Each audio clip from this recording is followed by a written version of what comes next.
Hello, I'm Dr. Strawford. I'm a cosmetic and wellness doctor, and I'm the medical director of Skin Excellence Clinics. Bioidentical hormone replacement therapy versus conventional or body identical hormone therapy.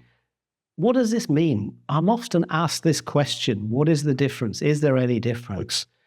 Well, in a nutshell, there's a lot more similarities than there are differences. So we're talking about treatment for the female menopause, usually using combinations of hormones, which can include estrogen, progesterone, and testosterone. So what's the difference?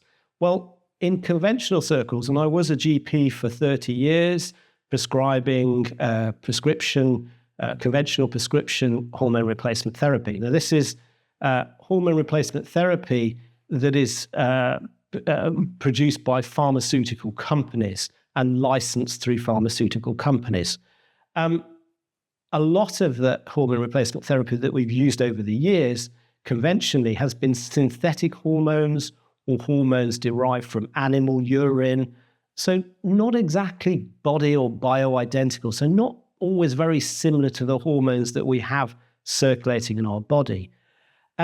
Bioidentical hormones have been around for a very long time and have been used in other countries such as in Europe and in the USA for decades now. And effectively, these are using hormones that are manufactured from the basic building block, which is cholesterol. And this is sourced from plants, in most cases from yam, and building those hormones to be identical to the hormones that are circulating in our body.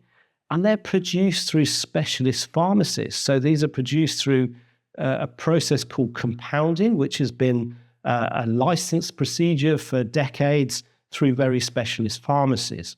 So there is a reliable, authentic source of these hormones through this compounding process, which is very highly regulated within the pharmacy world, but just not owned by pharmaceutical companies. And these are creating bioidentical hormones, i.e. they're very similar or identical to our hormones in our body.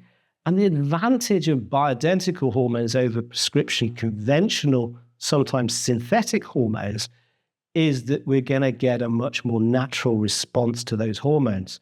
And also, as prescribers of bioidentical hormones, we can very much adjust the dose in micromeasures if needed, i.e. the compounding pharmacy can make up the strength of those hormones to exactly the amount we want, unlike conventional pharmaceutical HRT, which may come in one or two prescription strengths only. So there's no customization. There's no ability to make it precision to the individual.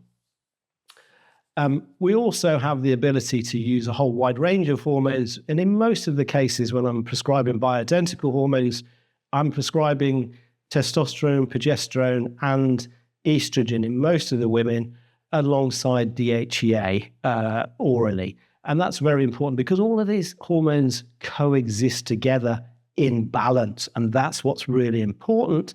We now know that a lot of the symptoms of the menopause are not just due to a deficiency of a particular hormone, but an imbalance between all of those hormones. So it's really important to restore balance to get the most positive effects from hormone replacement therapy.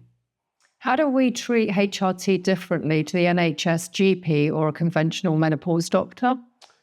So at Skin Excellence Clinics, I have done extensive training over the last decade with bioidentical hormone replacement therapy. Most of that training has been in America. And what it taught me was that we really need to look really more in depth at the person, the patient, before we even start prescribing these hormones. So we have to investigate. And that's not just taking a history, but actually looking beneath the bonnet, so to speak. So all of our patients will have in-depth blood testing, not only for all of the sex hormones, but other things like sex hormone binding globulin, and looking even at the cortisol levels, the adrenal function, looking at thyroid function, and all of these other parameters of hormonal function. Vitamin D levels, the most common hormone deficiency. Vitamin D is actually a hormone. They all need to be addressed, because you can't just prescribe Bioidentical or HRT without assessing and addressing any other vitamin or hormonal deficiencies. When taking Bioidentical HRT, what investigations are required to make sure it's as safe and effective as possible? So at Skin Excellence clinics, when we're prescribing Bioidentical hormone replacement therapy, then we're monitoring the patients very closely whilst they're taking this medication to look for the benefits, but also any potential side effects from the treatment. It's really important to evaluate how those hormones are working in the body. And unfortunately, it's not as simple as doing another blood test, because if we're using transdermal hormones such as estrogen, which should always be transdermal, as should testosterone, i.e. it goes through the skin, a patch or a gel, then a blood test doesn't really correlate with what's happening in the body, because that hormone is not spending all its time in our bloodstream. It's what's happening at a cellular level. And the only really accurate way of assessing hormones and hormone replacement therapy when you're on treatment is by looking at the urinary metabolites of that hormone, i.e. what's happening in the system at a cellular level. And that correlates very specifically with the amount of hormones that you have in the body and how they're working and how they're influencing the other hormone systems. But also, more importantly, when it comes to estrogen, how that hormone, how estrogen is being metabolized and excreted from the body. Because unfortunately, some of the pathways of estrogen metabolism produce metabolites that are quite toxic to the body and increase your risk of cancers, especially breast cancers. So again, if we can identify if you're metabolizing your estrogen in that way, then maybe we can do things about that to alter the metabolism of your estrogen, or possibly it may mean that for that person, the hormone replacement therapy may not be safe for them. So I think it's really important to evaluate that when somebody's having treatment. And it surprises me in the conventional circles, and certainly as a GP in the NHS, is that nobody gets any testing, blood testing, before they're prescribed HRT, and they're never tested afterwards. So how do we know it's safe? How do we know it's effective? It's a bit like driving your car down the motorway in the pouring rain without any windscreen wipers. You might get there safely, but you might crash.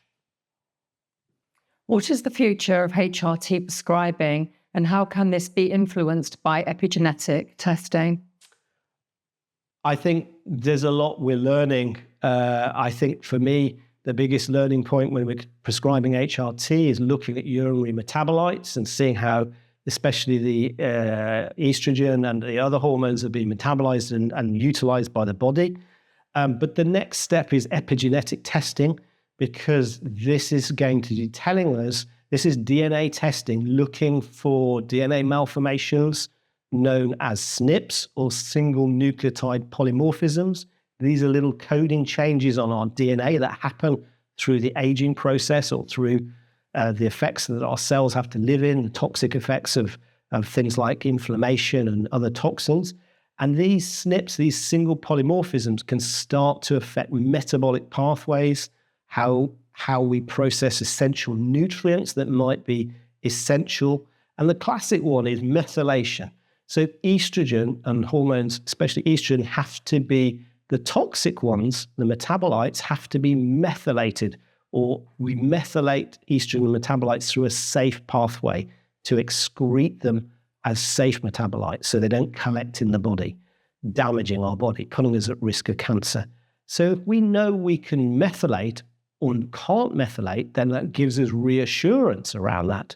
And if we can't methylate effectively and we're excreting estrogen through a poor pathway that's putting our health at risk, then we may be able to supplement very precisely to change that methylation and support that methylation pathway.